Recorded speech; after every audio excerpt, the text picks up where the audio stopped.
Seeing this scene several times now, a Jefferson County school bus stuck on the ice. This is at Springbrook Circle in the Springhurst neighborhood of eastern Jefferson County.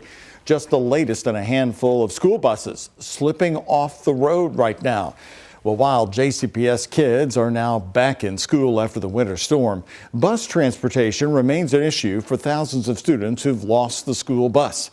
JCPS announced at Christmas that they now have 68 former TARC bus drivers needed to restore some of those bus routes, but one mother is telling us it's too little too late.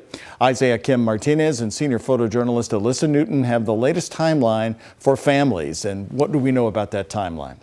Well, Doug, the hope for JCPS Superintendent Marty Polio is to make a recommendation to the board this month to bring bus service back to the families who need it most. But the reality is that could take months to put in motion.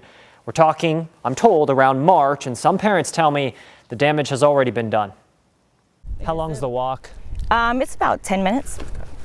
Taryn Bell is feeling the burden of bus transportation cuts JCPS said they didn't want to make, but had to with staffing shortages. I'm doing what I can as a mother, but the system has definitely let us down when it comes to school and his education. Bell's 10-year-old son Noah switched from Whitney Young Elementary, a magnet school, to King before Thanksgiving in the middle of 5th grade. I was trying to keep him there that last year that we had before middle school with all his friends. But you couldn't do that? No.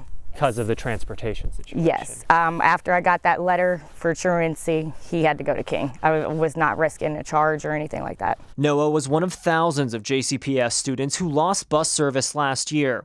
Bell's family doesn't have a car, and her husband battles a physical disability, leaving her hands tied. I shouldn't have to come down to bills, you know, whether I put $20 to my son's transportation or $20 to my mortgage. They tried TARC to get her son to school. We left about 7 o'clock and he was not until about 9 o'clock. It didn't work. Make a right and then we go down.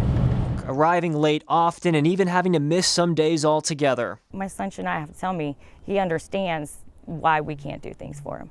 It breaks my heart. It comes as JCPS Superintendent Marty Polio plans to recommend the board restore at least some of the bus routes cut last spring, after the district contracted dozens of TARC drivers to help. I think we'll see some routes restored, like I said, probably about the 1st of March if it's passed by the board. And it's not going to be all or nothing. It's going to be kind of staggered. Correct. Almost. Correct. Schools like Whitney Young will be top priority, but Bell tells us for her and others, it's too late. My son has been through so much to go ahead and switch him for a couple more months. I really think it's just being pushed and pushed. I've lost hope in the system at this point.